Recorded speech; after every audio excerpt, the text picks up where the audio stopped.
Over the past 3 days, high school students in the corporate area, predominantly males, have been embroiled in a series of violent altercations. The escalating violence has heightened concerns over student safety in schools and on the streets. As tensions rise, so too do the anxieties of other students and stakeholders. Celine Campbell reports. From the classrooms involving teachers and now to the streets, high school students, particularly males, have engaged in an ongoing 3-day brawl, eerily similar to incidents last year. The incidents reportedly started over a female student on Monday in the Halfway Tree Transport Center. The videos making rounds on social media feature students from prominent high schools to include Kingston College, Calabar, Queens, Campion College, and Mona High. Board Chairman for Calabar High, Reverend Carl Henlin, says the violence among students is sadly a reflection of how society deals with conflicts. So what we have seen over these days is unacceptable and regretful, but we should not be surprised because the nature of the society in which we live is one in which violence seems to be the order of the day. In the latest fight said to have taken place on Wednesday, a male student had sustained injuries to his side, seemingly not life-threatening.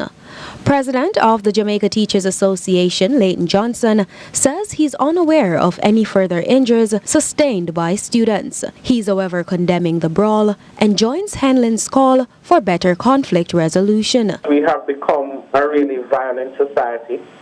And of course, students or children live what they learn. This is what they see in our society on a daily basis.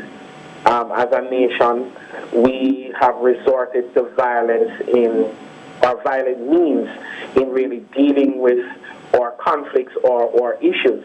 And this is something that as a nation we have to, come together to speak with one voice in eradicating.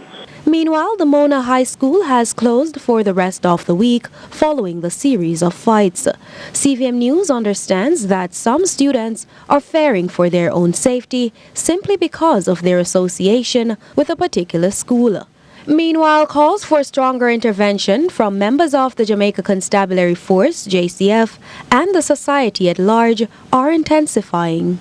All of us have a role to mold our young people because we ought to be dreadfully frightened of what is ahead of us if our children at this stage are responding in the way they're doing.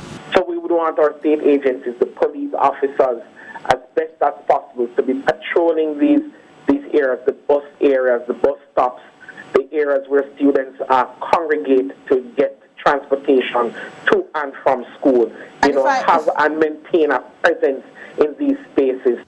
The Ministry of Education has since intervened and is currently in dialogue with principals from the affected schools.